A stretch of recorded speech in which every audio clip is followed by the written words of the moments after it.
a ka di n na o dabila tɔ tɛ ni diɲɛ nege tɛ n na kɔ maliden minnu bɛ sigi ni tumana in na ka aw ka jamukan lajɛ n'o ye Face à Benito ye a bɛ ɲanamaya kumaso min kɔnɔ o ye studio Abulayi Jabi ye i n'a fɔ ladalako la k'a daminɛ dɛnɛ fo ka taa se juma an bɛ ɲɔgɔn sɔrɔ yan nɔ nka yafa ani hakɛto caman an b'o ɲini aw fɛ an minnu bɛ sigi ni tumana in na k'an ka jamukanw makɔnɔ baw nin ye tile 2-3 ɲɔgɔnna ye an ma se ka jamukan kɛ ka kɛɲɛ ni baaraw n'u tagabolo ye gɛlɛya dɔw bɛ yen tuma dɔ la a bɛ na et puis a bɛ tɛmɛ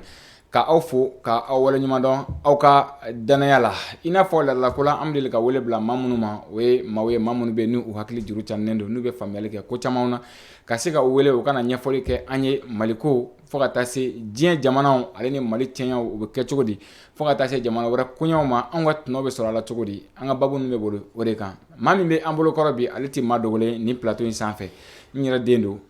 maa min bɛ ni a ka wulikajɔ ka bon kosɛbɛ fasoko la Isa Sise ye maa min bɛ ni a ka ɲinini ka bon kosɛbɛ ni maa min bɛ Isa Sise dɔn sanuko n'o ye Mali dugu jukɔrɔ ko ye o ye a ka babu belebeleba bɛ boli o kan ka caya nka bi an tɛna kuma o kan an bɛna sira fara ni ka ngɔri bɔ Isa i ni ɲantuma ba Benito kɔri baasi la i Kulubali ayi non Kulubali peut-être o ye dɔw ka histoire ye mais Kulubali tɛ jumɛn don Kulubali de don nayi d'accord o tɛ bi babu ye an bɛ tila ka kuma an bɛ tila ka sira fara ka don nɔfɛ bon Benito n b'i fo k'i waleɲuman dɔn k'i ka auditeurs bɛɛ lajɛlen fo Mali kɔnɔ Mali kɔ kan surtout diaspora mɔgɔw minnu sɔgɔlen b'aw la k'aw ka info source ɲɛmɔgɔyaso bɛɛ lajɛlen fo ka bɔ kɔnɔ ka technicien ani animatrice an ka foli ni barika da b'u ye kuma o kuma k'an wele ka na nisɔndiyalen bɛ na ka wele lamɛn ka maliyɛn bɛɛ lajɛlen fo k'an ka foli lase ala ye Mali ɲɛmɔgɔya kalifa an ka autorité minnu ma bi transition des 5 colonels an ka foli babaw ye an ka barika da baw ye a ka wulikajɔ n'a ka cɛsirila jamana in kɔnɔ ka Malikijaw fo CNT kɔnɔ a n'a ka membre bɛɛ Choguel n'a ka gouvernement ka maliyɛn bɛɛ lajɛlen fo Mali kɔ kan ani Mali kɔ kan Mali kɔnɔ minnu ko a ka ɲi minnu ko a man ɲi an ka foli bɛ se a bɛɛ lajɛlen nin de ye jamana ye an ka jɛ k'a fɔ bɛɛ tɛ se ka don da kelen fɛ mais tiɲɛw bɛ fɔ ɲɔgɔn ye pour que an ka jɛ k'a faamu ka bɔ kuma kɔnɔ an b'an ka cɛkɔrɔba fo Badramani Fofana Beleku a n'a ka denbaya bɛɛ lajɛlen cɛkɔrɔba in jamana in ka d'a ye n'a ye Mali kuma mɛn dɔrɔn a bɛ baara bɛɛ lajɛlen bila ko fo jamana in ka jɔ maliyɛnw ka fara ɲɔgɔn kan cɛkɔrɔba la k'i ka dugawu minɛ Mali ye ka hakili ɲuman di maliyɛnw ma an ka jɛ ka don da kelen fɛ ka bɔ da kelen fɛ Mali ka bɔ nin togo kɔnɔ ale ye cɛkɔrɔba ye nka peut-être Isa ka i ka cɛkɔrɔba don ne ka cɛkɔrɔba don ale de ka cɛkɔrɔba don sinon Fofana kɔni a bɛ dugu min na dugu in tɔgɔ ka ɲi dugu in ye dugu duman ye nka ale yɛrɛ kɔni ka cɛkɔrɔbaya siga bɛ mɔgɔw minɛ Benito i da fiɲɛ bɔ ko man ɲi Ayisa ma fiɲɛ bɔ cogo falen an bɛ ba fo Beleku a ka wulikajɔ la parce que i da fiɲɛ bɔ ko man ɲi ko le vent qui sort de sa bouche est très chaud o kuma an bɛ climat choix kɔlɛ la o ye Falaye Keita ye Sifinaka min ka wulikajɔ ka bon kosɛbɛ walasa ka se ka nɛgɛ ninnu k'u ta k'u kolonso ɲɔgɔn na ne ni Isa an bɛ kuma min kɛ an ja minnu bɛ bɔ image minnu bɛ yen ni u bɛ kɛ ka accompagner olu wulikajɔw bɛ Falaye Keita bolo hali n'a y'a sɔrɔ da fila in na a gannen don a yɛrɛ bolo kosɛbɛ bon Keita la ka don non bi tile fila in na info source kɔnɔ yan cɛ a gannen don dɛ nka cɛ machine minnu bɛ ka Falaye machine b'aw ka Falaye sɔsɔ Falaye tɛ ka sɔn non Falaye min ye maa min don a tɛ sɔn fɔlɔfɔlɔ mɔgɔw don Keita la ka fɔlɔfɔlɔ mɔgɔw don an denw don bon aw de dunanw ye an ka masira fara an bɛna don i nɔfɛ kɔfɛ o kuma ninnu na parce que ɲɛma jɔlen tɛ foli ani tanuni bɛ di Falaye Keita ma a ka wulikajɔ la Sifinaka min don a bɛ a ka ca in a bɛ a ɲɛdɔn kosɛbɛ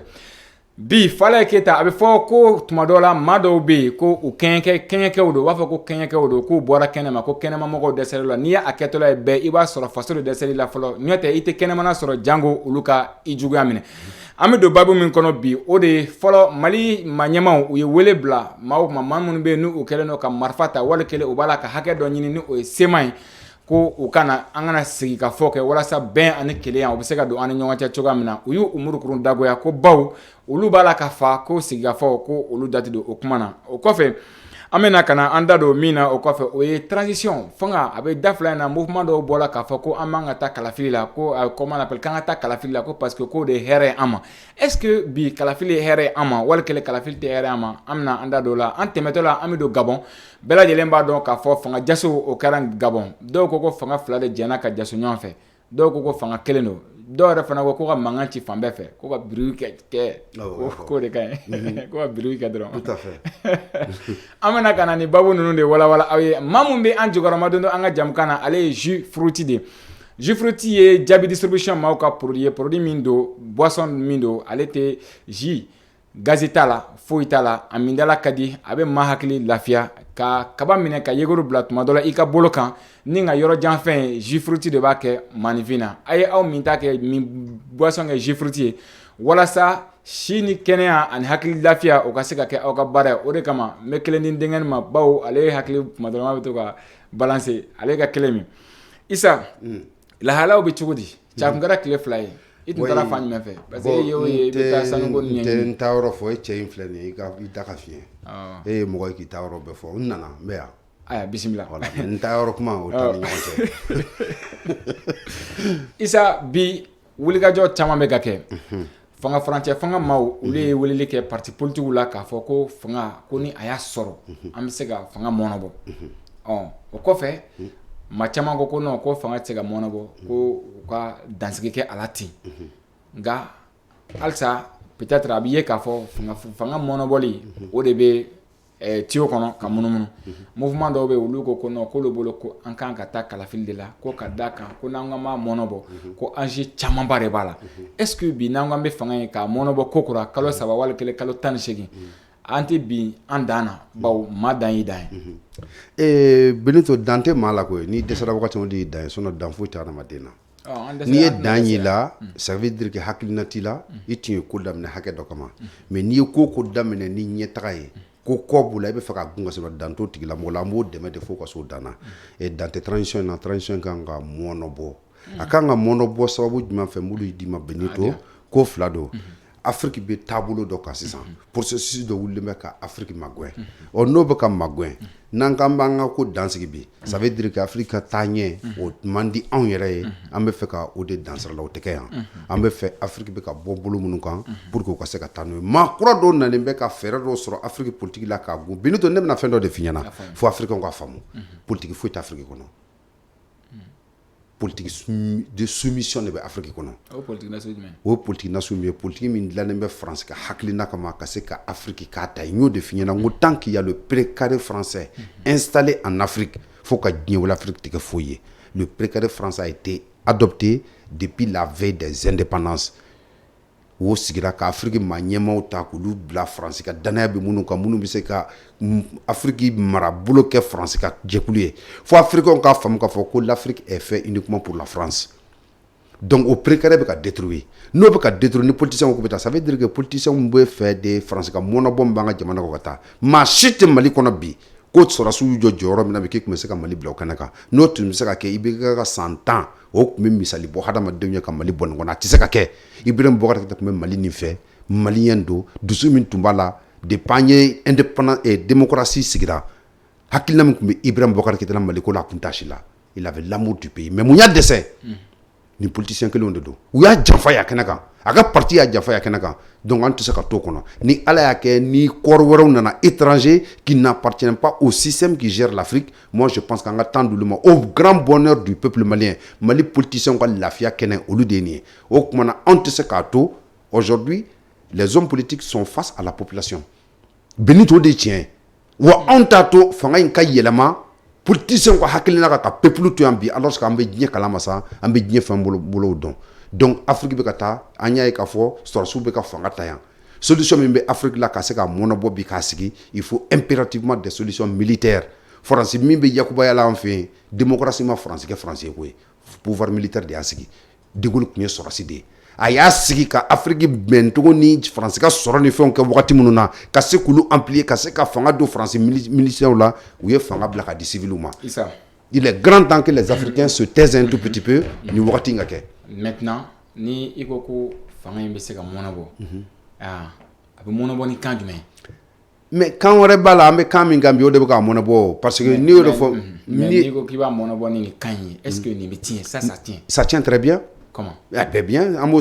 aujourd'hui, le mouvement Mounoubé s'est fait. Au mouvement de Monobole Kofo, le Niger est en ébullition, le Burkina est en ébullition, la Guinée est en ébullition, le Mali est en ébullition. Aujourd'hui, Gabonga, coup d'État, même si Mogomaran qui y fia Bela Djelenga, au Fana bien. Et qui seraient vraiment les autres des autres pays? Donc vous souhaitez le coup d'État? Bien sûr, le coup d'État a été toujours la solution de la France pour l'Afrique. Ce n'est pas les Africains qui veulent les coups d'État. Non, coup d'État est français de haut.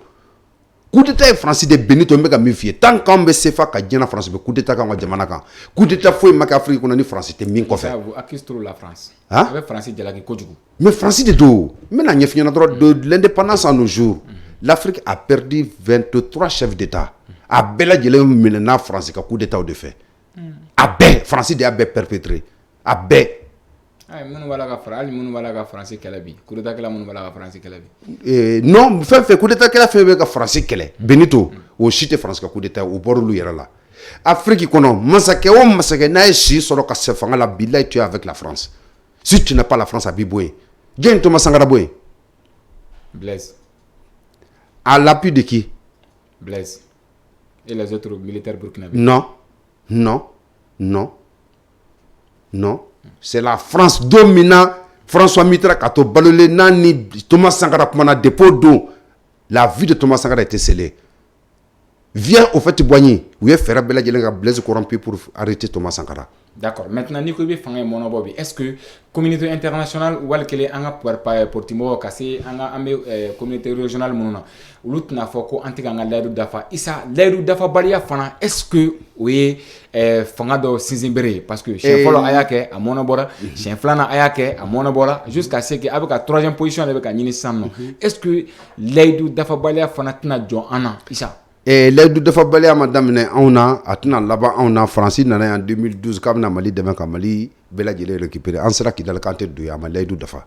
Quel est? C'est là où l'aide de Fa, c'est la communauté économique pour l'Ouest africain, comme Amad Deleka Baraka pour l'Afrique, il y a sur la l'aide de Fa. Au Mananga, l'aide de Fabalia, et Takam, no, que fait un manière à Kundianante, l'aide de Cocoblé. Ni yere nyini mandoro soro la Benito aye bon kon non kono anga bod dugo kono anga nyeko dakenaka laidu baliate contrayé dans la cancienne tani djemo ko chekuna mani de bato ko teke non laidu be dafani mali de nyana ni laidu ma dafa mali manya mali minena 100 ans est-ce que en manquant au là directement Assimi Goïta ou bien au cas décider qu'a fait bon Assimi be to pouvoir là faut que ta foni ala non ama famu non 6 mois 3 mois ama famu non ama famu an kun be do laidu kuma muka munu dira force foi kun te mali nyakono c'est foi kun te mali demso no mena fanga la wakati na le Mali n'avait rien le Mali ne pouvait rien dire ou tu sais quoi tia ira djien kono jamana bisegi ani kononto no kun Mali kono ya be ya ye ka fo y avait un cessez-le-feu pour diviser le Mali nous nana au cadre kono c'est kuntu ye djien bebia djien service de renseignement be kumbia djien sebe kumbe ne kani maduru arrêté au don. O ka diɲɛ ta contre-pied là maintenant, on a diɲɛ ka jouer kono. Benito, il te kɛlɛ foyi kɛ diɲɛ quand tu ne fais pas partie du système. Ni donna kono de bɛ kɛlɛ kɛ. C'est des génies, c'est des savants. Mali ma deli ka autorité sera plus responsable que ces jeunes. Benito, mais tiɲɛ de kan b'a fiɲɛna.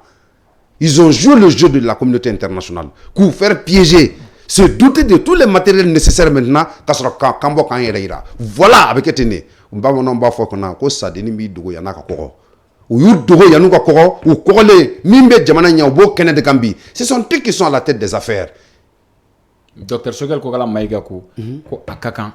ikana ka barake a wagati la ni nga ta jona ɲani mamu be ki dɛmɛ bi u ka gabakuru ta ki gɛn i bɛ fɛ ka Docteur Sogel ka kuma in kɛ nkalon ya bon n tɛ fɛ ka kɛ nkalon ye mais ko n'a wagati u don Benito maa o maa bɛ jamana est-ce que a ma sɔmi fɛn dɔ la non bon hali n'a sɔmina fɛn na bamananw ko ten hali kuranɛ b'a fɔ k'i kana maa juger sɔmi yɛrɛ la fɛ a to i k'a ye k'a fɔ a ye min bolo da don min mais a ye kuma min kɔni fɔ voilà a ye kuma min fɔ an fana bɛna kuma de fɔ a ma kuma de fɔ an fana bɛ kuma de fɔ an bɛɛ bɛ an yɛrɛ ye kuma minnu kɔnɔ an b'o de fɔ n'i y'a ye maa b'i dɛmɛ k'i ka na kɔngɔ de b'a la minɔgɔ de b'a la baara de t'a bolo ɔ n'i nana ka baara proposer ka kɔngɔ ka ja ban proposer pour que ka se ka na n'o ye min ka kan k'i bɔ a tɛn'i bɔ parce que a bɛna ca sɔrɔ Mali ma deli ka ca d'a denw ma gouvernement dun bɛ ka ca di Assimi taara Kayi a ye proposition minnu kɛ a y'o de fɔ a ye fanga yɛrɛ attaqué a ye fanga ta cogo to démocratie a ko cogo di a ye usines ci an ye usines dayɛlɛ a y'aw bolo bila ko la k'a di diɲɛ ma an y'a minɛ diɲɛ na ka na n'a ye a ye chemin de fer feere an ye chemin de fer an bɛ ka a wuli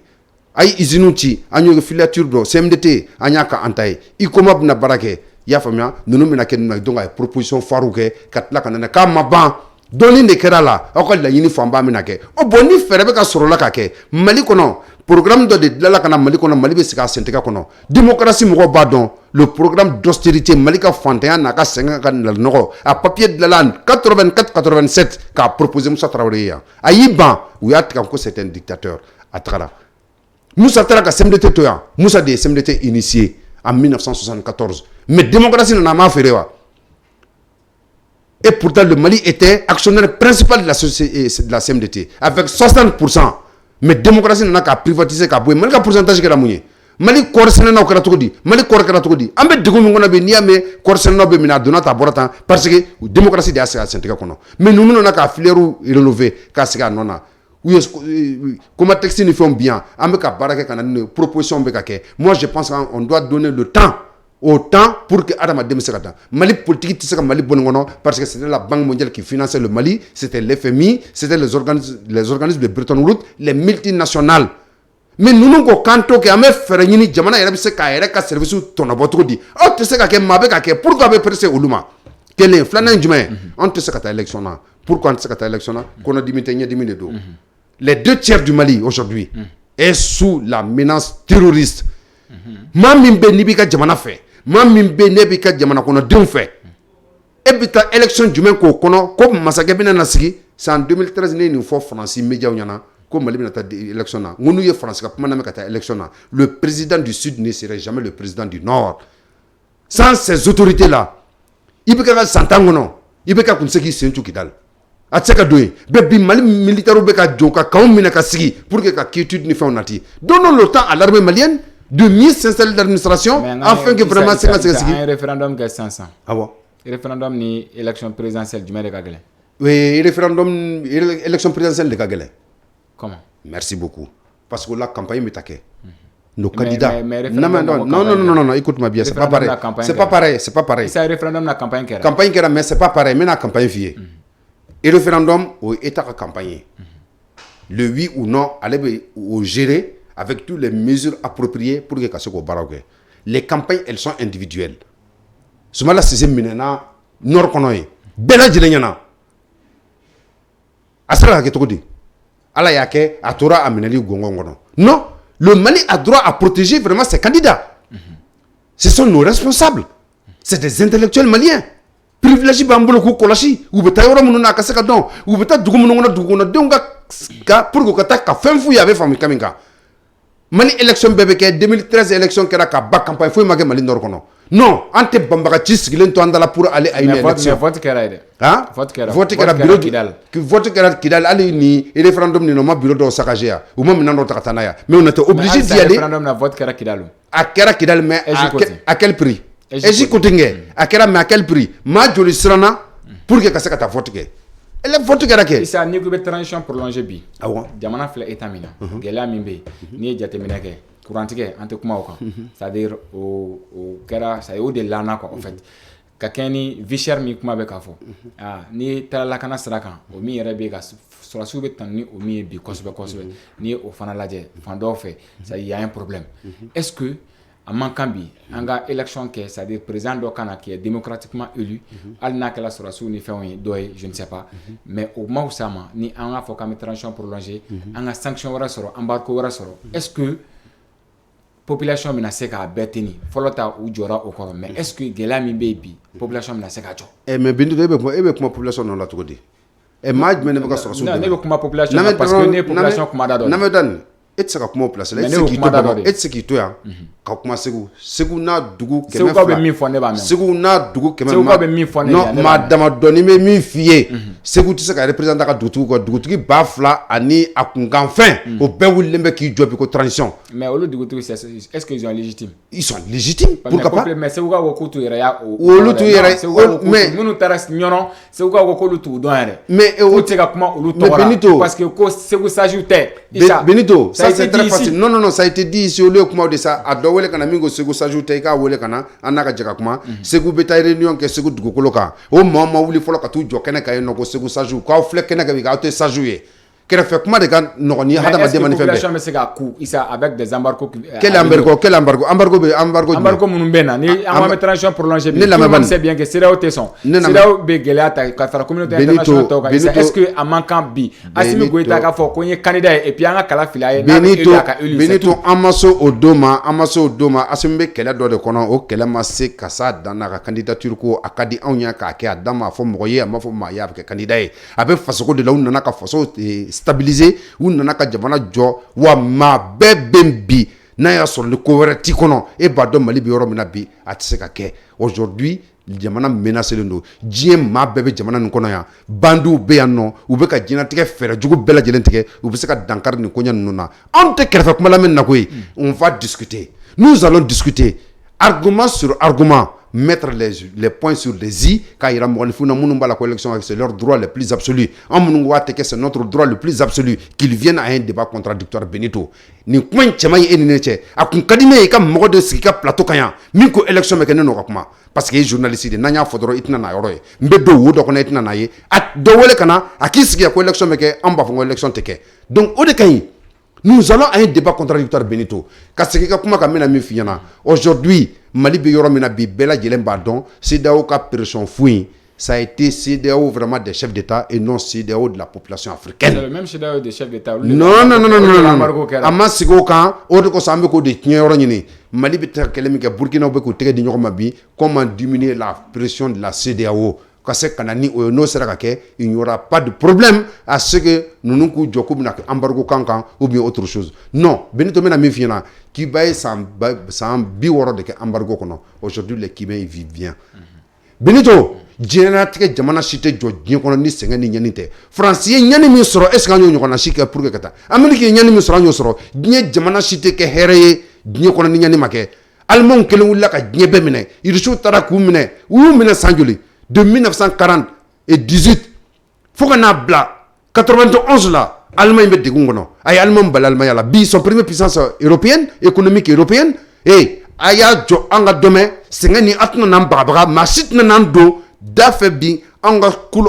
dumuni dɔ kɛ dumuni min t'an ni dungo n'a dumuni ye non on s'en fout de ces pressions là on est prêt à tout assumer face vraiment à Benito i ka n'an ka tiɲɛ fɔ ɲɔgɔn ye Benito tiɲɛ ye ninnu de Benito. An tɛ taa élection la a bɛ kumana bɔ de. Ala ka a dɔ yira an na ni a tigɛra Dawuda da la bawo hakilijagabɔ kumaw de fɔra a kɛnɛ kan bon maintenant ne b'a dɔn kalo kura ka se kalo kura kɔfɛlaw ma an bɛna don a la parce que élection kan ka kɛ février 2014 donc an bɛ segin ka taa an ka babu kun filanan na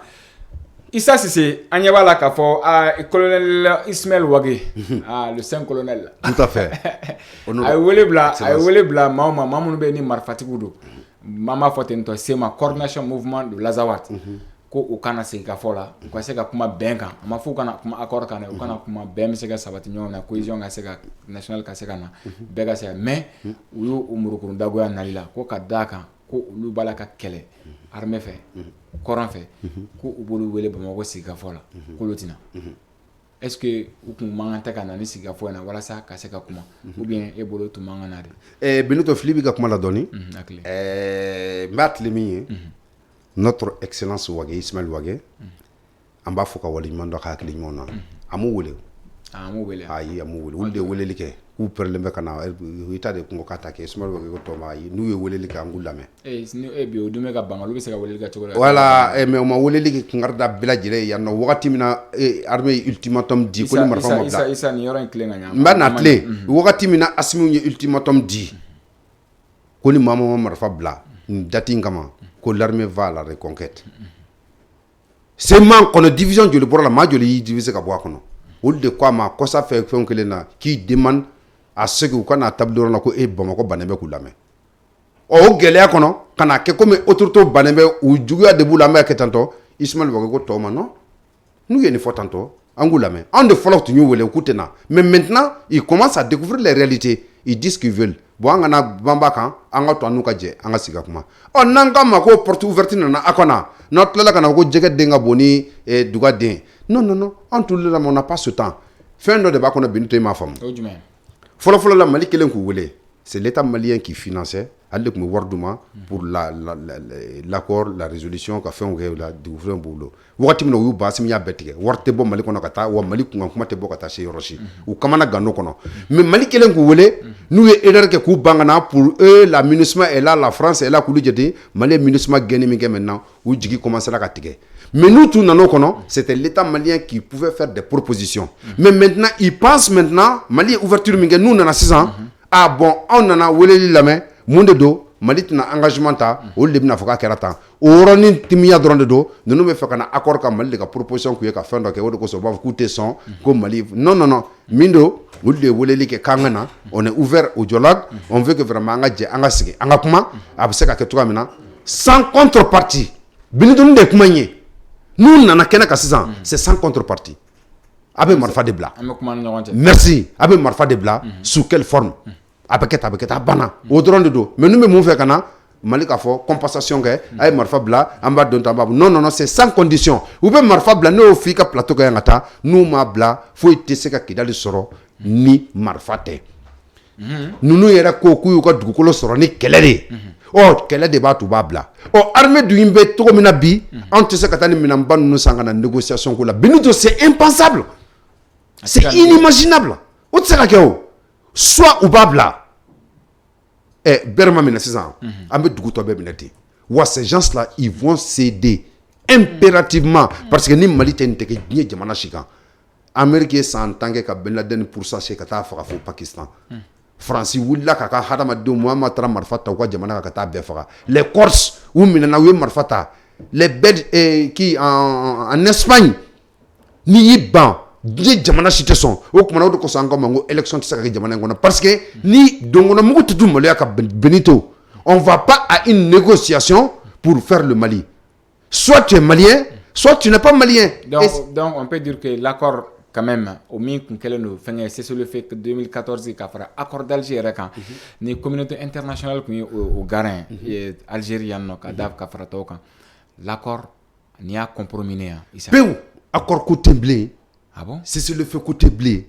En bémin qu'on a 6 ans, Mali ou la dugukolo no fait. Parce que Mali sera gagné. Bela ko accord banu jan jeno na ambe waru sara Amerika ta boka accord violé. Ou boka ta dugukolo se ho dugukolo do, ou boka ta pirmu mine, ou kan nimbe ta be janje bo, alors que on ne peut pas avoir un pays dans un pays. État code teke. Au minkera ça veut dire que nimbe compromis no. Mune be maintenant aya soroni kelemi no ba kuna, aba blano kelekelenye. Wa Benito politique ti saka ni ke politicien ti saka ni ke anto do musala ko fo la bleng nous be marfa blade armée be jamana stabiliser ka armée sigi jamana tumbum bela jelenga administration kana dans la quiétude ou ka saka jamana tonobo jamana ko dongo wuli ko vague ou ka opération bela jelena vraiment sans encombre mais au wati kele na mo munu kumbe ni o bala ka kolashili ke ni o MINUSMA anya bala lu fana be kata kidalika be ka muruti choga mina c'est-à-dire centre konna na fana isa mangame ka tia mo be ka sadugu be ka wuli est-ce que c'est-à-dire toujours problème dote kana fara problème do kan est-ce que embouteillage sécuritaire te ka wuli non faut te ka wuli Benito dugu wara be se ka wuli ka fana dugu keme flani bidru chira ka communauté internationale to ya dugu keme flani dugu bidru ma ba woroni ma keme duru muso kono ma ko lu da ku kantike ku jeni jamana ko communauté internationale nyana ma ba keme ni ma bisaba lu willa we réfugié la be ma ko ma suka ken kandawla ma million fla de bora Mali kono ni wakati na nord kono na e be centre mi fo centre ma tripartite nu nyana complication sécuritaire ma ke gien mo nyana ngo eta yo de dam ko ni nyakoro u wole la kana ko kan de dabla u ma sonde ma e bibina état be ki déployer armée be ka déployer jamana europe benete ki jobana nga concerné anga europe mina ka bando kerebina na ye ka foko fangatike joy kidal kanga bla ni kalokura en konna na bla ni kalokura konna ka fana kanga bla armée be sika bela jelen kono armée be sika est-ce kidal kame sorote parce que uka kuma ka ono ba foko ulute yoro di dugu minte accord ka hukum kono mbeka mi fiona bela jelen mine nous e ber bla tugo mina ber ma bla ni delio min cira ka ber mine kidal yera bla lendo yera amaka njo MINUSMA ka mina ci de parce que fangate kun fanga ka MINUSMA ka kasaw che ka boban aba che su fe so ko ta fe Mali be do problème fou à la Benito. Nous serons partout sur l'étendue du territoire malien. Les 1 241 328 km². Ayota te dit Adama de Madinyokono. Soit tu es malien, soit tu n'es pas malien. Le dialogue entre Maliens est déjà une logique de nos valeurs. Et puis la paix réclame l'investigation de tout corps différent pour s'unir sur le même table pour négocier. Mais quand on est délicat, nous sommes tous des Maliens. Notre diversité culturelle fait qu'aujourd'hui que le Mali est une nation. Nous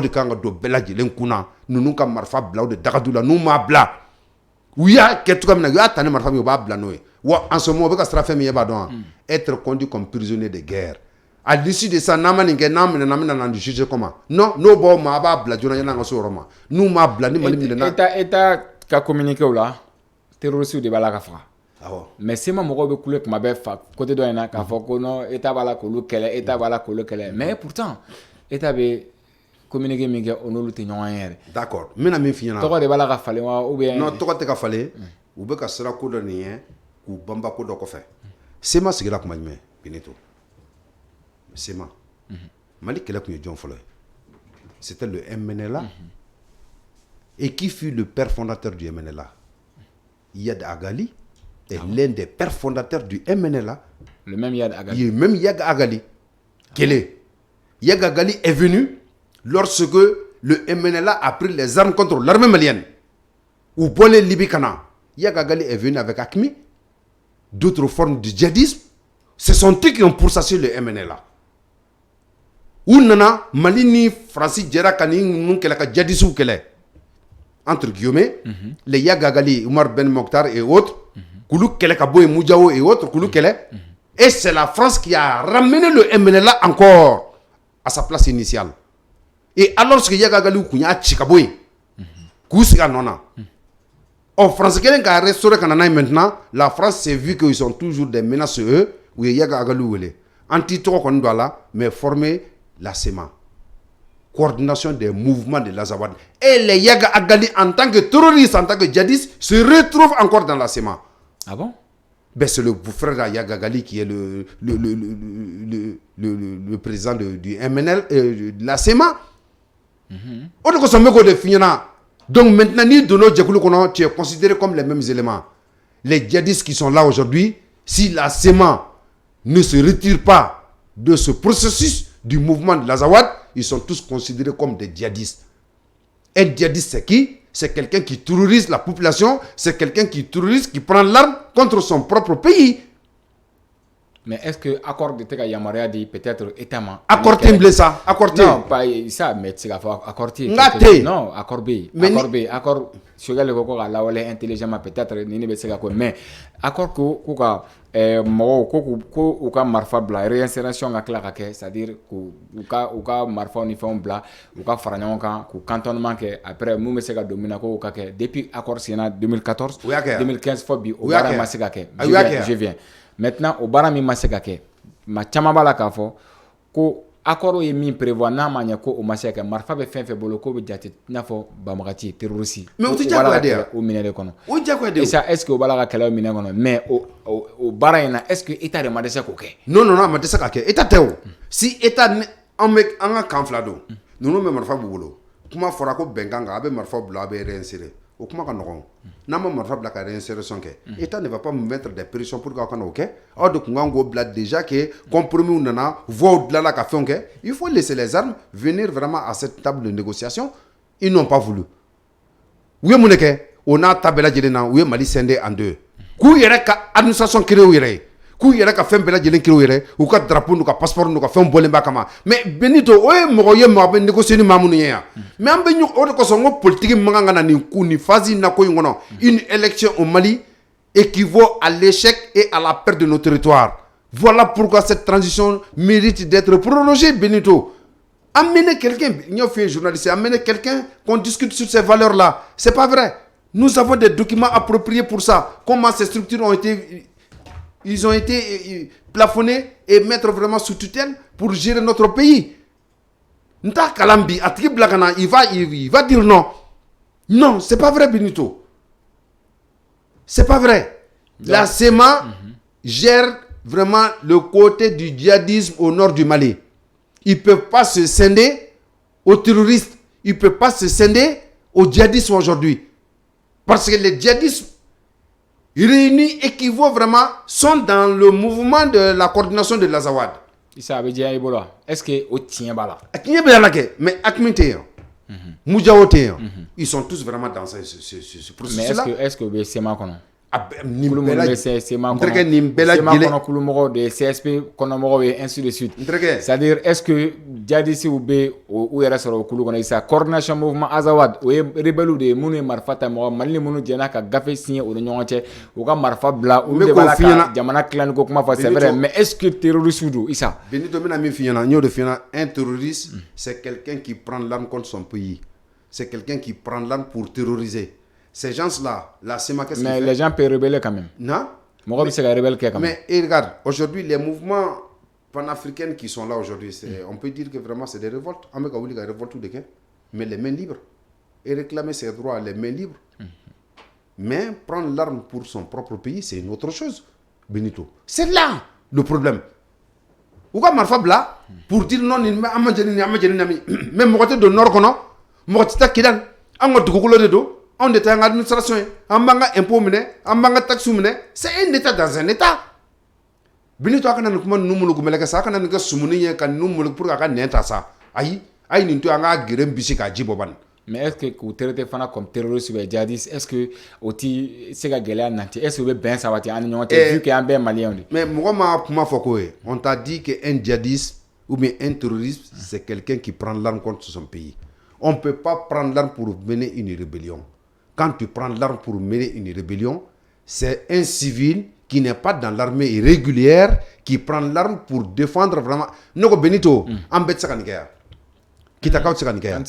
Si, kitakaw sakanikaya. Sikaso sakanikaya. Kulugurukao sakanikaya. Bepi sakanikaya. Ni ayama ke jamana de kadambela jile. Prendre l'arme sans joli. Amina djewuli olawa. Mais vous reprochez me fana que état là. Est-ce que avec ko rojate? Et reproche me. K'a fɔ ko développement sira kan baarako sira kan c'est-à-dire ani lakanako ni kɛnɛyako sira kan Benito bena min f'i ɲɛna le nord a été toujours soutenu par le sud an ka jamana sɛnɛ bɛɛ lajɛlen bɛ k'a bɛ tagata a mené tous les tenants n'o de f'i ɲɛna i b'a dɔn musalaka de b'an ka kuma na o de bɛ tiɲɛ depuis rébellion daminɛna Mali kɔnɔ tous les cadres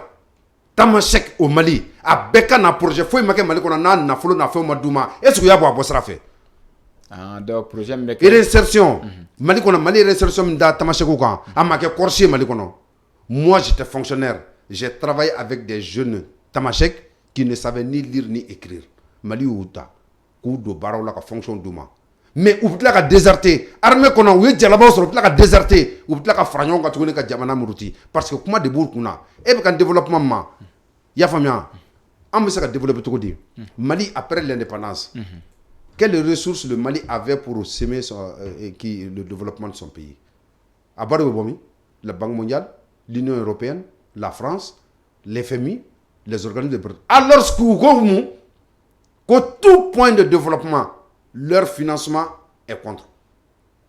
Eh bien, Benito, ne mot de fiana, nous de nimé dalou, il ka modo ou le kana nimé mi fiana dromba dalou de dimanche.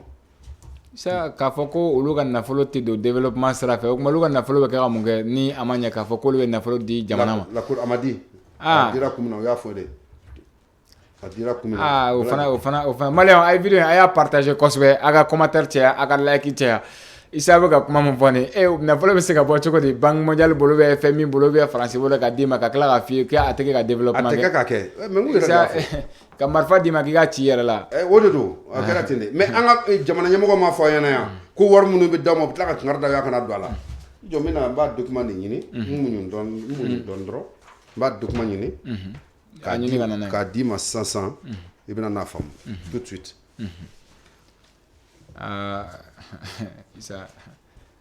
C'est un document. Est-ce que le document, c'est un document quand même authentique? Benito, nous de finir, ni comment mener da, non, ça, mais à la diagane. Ah ben, amène à Dimadeo. Vidéo partagée. La charte de l'impérialisme, élaborée en 1884. Charte de l'impérialisme, article 17. Notre aide doit être accompagnée par des recommandations fortes de nature à empêcher et briser toute action de développement dans les pays du tiers-monde. Et bien, mon femme. Ne m'a tout et toi, on est fort. Ou quoi? Koulou ka demain. o bɛ di bon n bɛna kelen f'i ye Benin to fɔlɔ an ka jamanaw an tɛ diɲɛ fɛ dɛ ayi an ye diɲɛ fan dɔ de diɲɛ fan dɔ bɛ mara cogo min hakilinaw de ni an tɛ diɲɛ fɛ dɛ bilahi an tɛ diɲɛ fɛ an ye diɲɛ fan dɔ de i y'a faamuya an ye diɲɛ fan dɔ de diɲɛ fan dɔ bɛ mara ni papier min ye diɲɛ fan dɔ tɛ diɲɛ kɔnɔ ayi o tɛ diɲɛ kɔnɔ olu de ye diɲɛ ye olu de ye diɲɛ ye d'accord allez-y i y'a faamuya ko k'olu ka dɛmɛ o ka kan ka accompagner recommandation kangarida gɛlɛnw ye kangarida minnu bɛ kɛ sababu ye ka tila ka hadamadenw k'u ka sɔrɔw u ka ɲɛtagaw an'u ka point de développement k'olu briser i y'a faamuya pays tiers du monde kɔnɔ o tɛ tic tic tic article 15 dans les pays du tiers monde nul n'a le droit de mettre dans leur banque un plafond d'argent fixé par nous lorsque la fortune dépasse le plafond on la dépose dans l'une de nos banques pour que le bénéfice retourne sous forme de prêt et ou aide au développement en espèces ou en nature. Ko k'ulu ka jamana ko an ka jamanaw kɔnɔ u kɛlen bɛ ka kungarida sigi Afrique jamanaw kɔnɔ kungarida minnu na u kɛlen bɛ ka wari hakɛ dɔ bila an ka budgetw ye n'an ka sɔrɔ yakubayara ka s'olu ma o de kosɔn an ka jamanaw ka san o san démocratie tile kɔnɔ an bɛ compte rendu de kɛ Banque mondiale ni France ye an ka jɔyɔrɔ sera nin ma nin wari hakɛ b'an bolo nin b'an bolo n'a sɔrɔ ka plafond min ma o fixé don n'a sɔrɔ ma wari tɔ a y'a ta a ka bila an ka banque la n'a taara ka taa bila u b'o kɔlɔsi o intérêt u bɛ tila k'o intérêt kelen de ta ka na n'o ye ka n'o di an ma juru ye ou bien an mago bɛ balo la a bɛ don balo la ou bien an mago bɛ warijɛw la a bɛ kɛ mun ye ou bien an mago bɛ farolaw la a bɛ na ni furaw ye o de kosɔn b'a fɔ na an ye pɛrɛw sɔrɔ an ye nin sɔrɔ an yɛrɛ ka wariw de don k'a renforcer k'a. mais jɔn ni paquet ni charte de impérialisme jɔn y'a labɛn. Amérique, France, Allemagne, Angleterre, Espagne, Italie diɲɛ jamana bababaw olu de ni explique. Ala ka a ɲagada ala ka kɔɲa ɲagada ma directement Isa an bɛ taa Gabon an y'a ye k'a fɔ da fila in na fangajaso fana kɛla Gabon ka kɛɲɛ ni wulikajɔ caman ye wulikajɔ min ni kalafili wulikajɔ kun don ka kala fili walasa président kura bɛ se ka na cogoya min na wali kɛlen président kɔrɔ ale bɛ tɛmɛ ni tulu ye i n'a fɔ a tun bɛ cogoya min na ladalako la famille Bongo o de tun bɛ la ka kala fili kalafili labɛn parce que ale de tun ye président ye depuis 2009 à peu près 14 ans. Ali Bongo tun bɛ yen Umar Bongo depuis 1967 n'a sɔrɔ n ka jatew ka ɲi ale de tun ye président ye san 50 kɔ 2009 a y'a bila 1967-2009 ale y'a bila a denkɛ y'a ta Ali Bongo de 2009 à 2023 a ka fanga kɔni a dafirila kalafili kɔni kun kɛra kalafili jaabiw bɔra a gagnera kalafili la jaabi minnu bɔra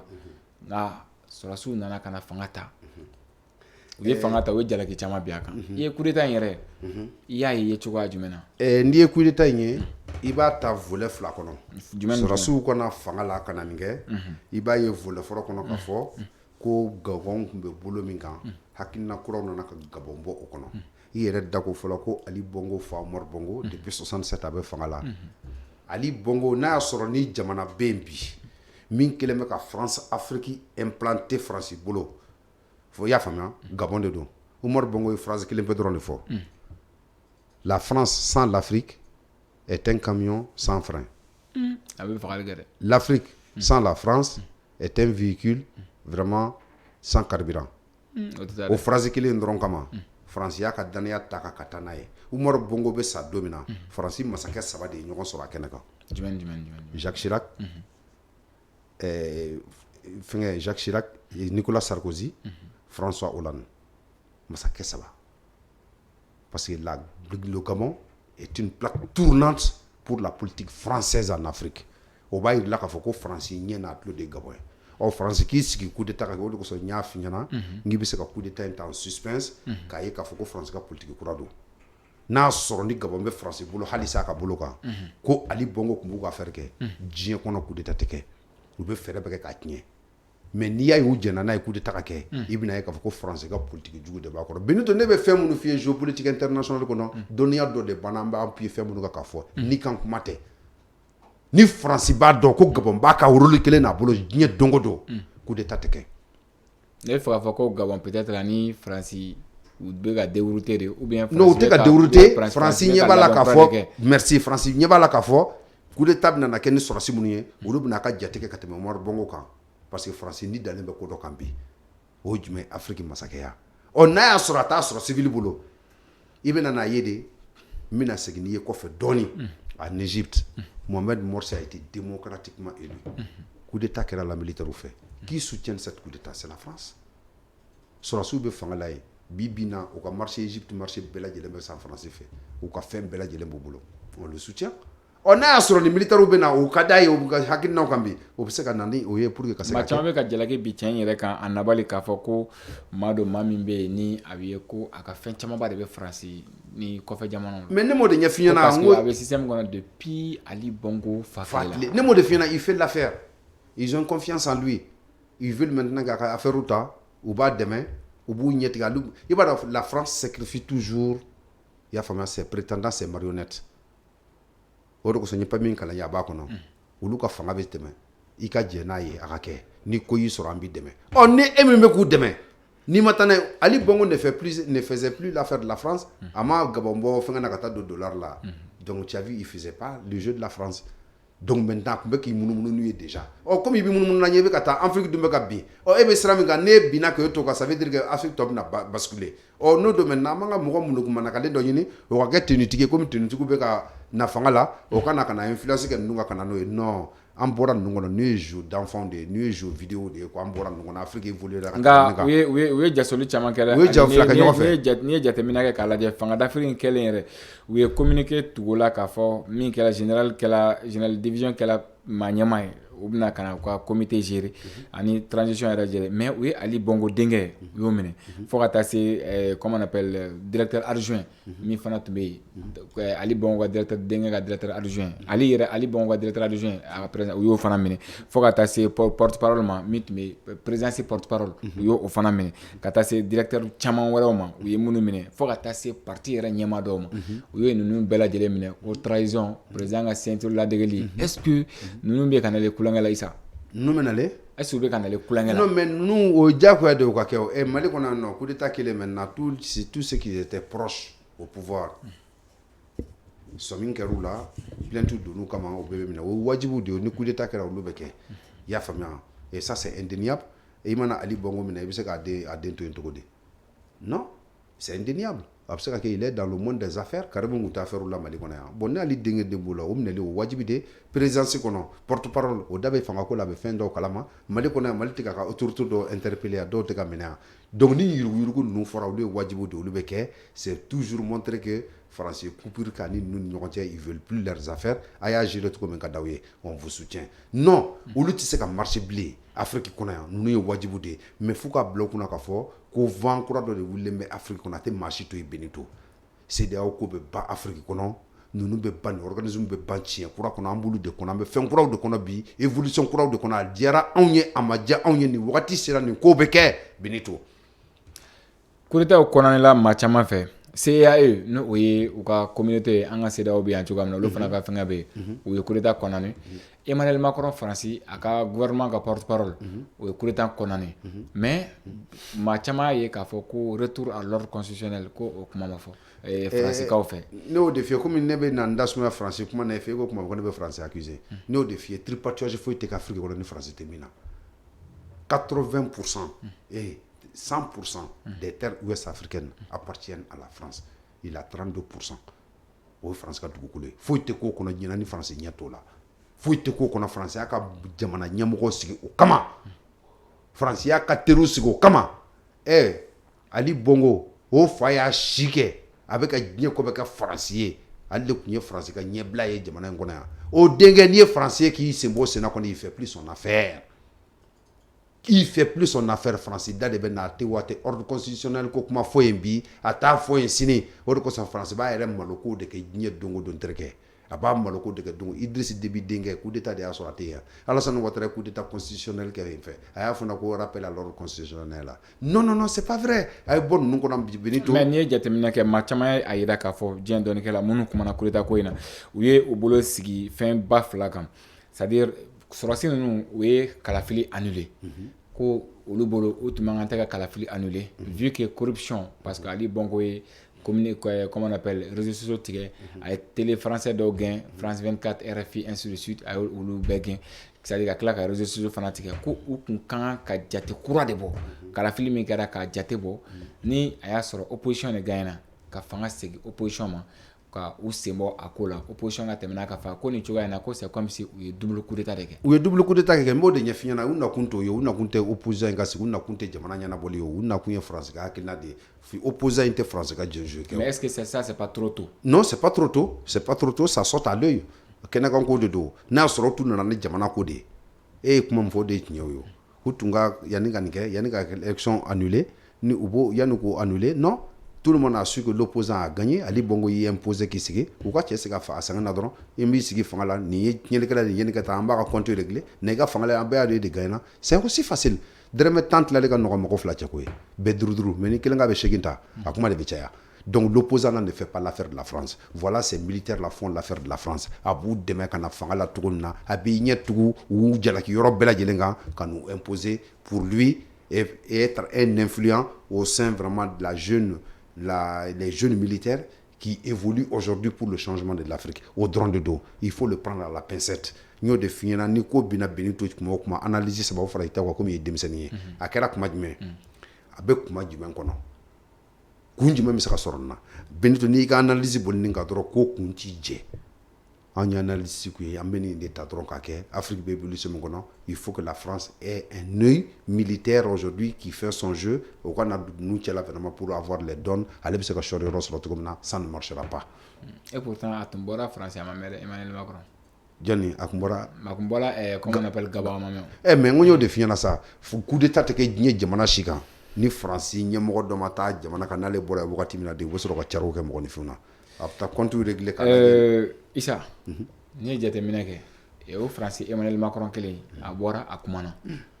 ko ni France Serval tun tɛ ni Barkhane tun tɛ ko Mali Burkina Niger ko san sɔrɔ ko ninnu tɛ yen bon ne sɔn n'o ma kɛ o ye tiɲɛ Benito ne ye kuma dɔ f'e ye o don bɛna se ka kuma kelen kan n ko pour que France kun ka se an ka jamana ninnu na i y'a faamuya Bama jɔn de bɛ se ka maa jumɛnw de bɛ nin dugu ninnu kan k'u bɛ ka bandiya walew kɛ jɔn de bɛ k'a fɔ a kɛ dɔ fɔ n ɲɛna bi mouvement fɛn fɛn nana bi que tu ne trouves pas un Tamashek à la tête du mouvement a dɔ fɔ n ye i bɛ se ka dɔ fɔ wa awɔ ni dugu ninnu na djihadisme ninnu na il y a toujours vraiment un Tamashek là-bas n y'o de f'i ne b'o de Amadu Kufa t'a ye mais n y'o de f'i ye mouvement 7 de créera Mali kɔnɔ ka bɛn ni nin ye donc diversifier olu kɔnɔna na o bɛ se ka kɛ mais mouvement o bɔ a la Amadu Kufa ka bɔ a la au Burkina qui sont les djihadistes au Niger aujourd'hui on entend les voix qui se réclament aujourd'hui k'olu tɔɲɔnnen dɔ k'a bɛ c'est des Tamashek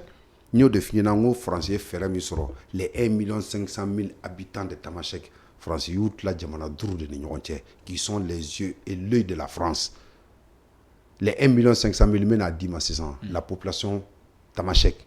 a été divisée par la France où il y a 60 000 d'Algérie ma k'olu kɛ Algériens u sigilen bɛ yen u ye 50 000 di Burkina ma olu kɛra Burkina bɛ u sigilen bɛ Burkina u ye 800 000 di Niger ma olu sigilen bɛ Niger 500 000 dira Mali ma olu sigira Mali kɔnɔ 90 000 dira Libye ma olu sigilen bɛ Libye donc mouvement foyi tɛ wuli ni jamana ninnu kan ni ninnu groupe t'a kɔnɔ et regarde les 800 000 Tamashek ont accepté que le Niger soit exploité pendant combien de l'indépendance à nos jours u ma deli ka wuli ka mankan ci mais lorsque pouvoir de Nanabi qui ne fait pas le jeu de la France ce sont ces Tamashek là qui olu de bɛ ka wuli ko Niger iranienw bɔra ka ban ko gouvernement ma dɔrɔmɛ kelen d'olu ma tiɲɛ bɛ min Emmanuel Macron ko coup d'état kɛlɛ o siya de la voilà n y'o de f'i ɲɛna parce que mais Ali Bongo a ko a tun bɛ résidence dɔ la résidence surveillée a yɛrɛ ko ten tɔ il a confirmé k'a fɔ a bɛ résidence surveillée dɔ la mais a ko k'u ka bɔ ka mankan ci k'u ka mankan caya parce que ko min bɛ ka kɛ ale yɛrɛ tɛ k'a faamu mun de min bɛ ka kɛ quoi c'est-à-dire il n'a rien compris finalement mais k'u ka bɔ ka mankan ci oui mankan bɛ ci parce que a b'a minɛbaga dɔn o de kosɔn feu Modibo Keyita a y'o de fɔ i y'a faamuya que lui n'a pas été arrêté par Moussa Traoré ala ka hinɛ fana qu'il a été arrêté par la France ni chef d'état bɛɛ b'a dɔn coup d'état sugu min bɛ k'i la ni France ta tɛ se ka kɛ sa o de kosɔn ka mankan ci jɔn na non seulement décrier la position française au Gabon une mainmise ɲɛ ban France bolo ko minnu na a ye mɔgɔw nati bi k'i fɔ il faut crier Voilà, mais tu as vu, mais lorsque lui-même il gère, il manipule le peuple gabonais, manganchik mandale ay réseau tika mogo la maso mogo kuma ay une Facebook la maso mogo kuma mais bide ale la kuruna ko mogo kuma am tamine population on mega ko l'état soutenu ambe voilà am komi am jami non ou be ka on ke comme bouc émissaire de population africaine te foye fanga jugu nombolo koroboro bitiki ngono mina ndo suso fagalan nono boitu i ka ni jufruti nunu donc on me wulu de quoi nan fe no ba kucu ngana ne kuma non ante manga foichi a tora kungola et c'est son problème France ba ka kene jugu ka c'est son problème donc am wuli kan jona yara Benito kuma o tien yen no ne kuma ko jani dime wakati ba Benito me kuma kun tien mi ka hakito ni million bela jele fe jamana kuma man no next tambe nyi ko no je faso kanu ya doye Benito ibi toilette lebe do mo gashile te bo kalama nanga dansigi kera hake mama be yafa you no fe o kera file ka bona salote nga lanyine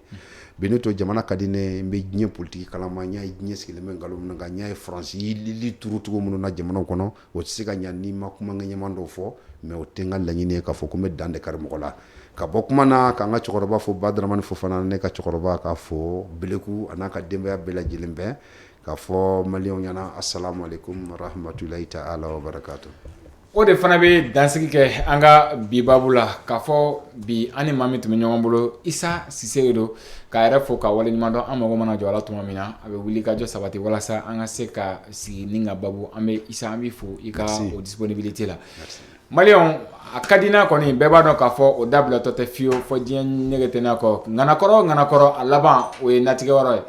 K'a fɔ aw la Ala ka na an ka ŋanaya Ala kana dan tile kelenya la wa ŋanatigiya fana Ala ka o nɔgɔya an ye Ala ka diɲɛ waati wɛrɛ yira an na wa salam.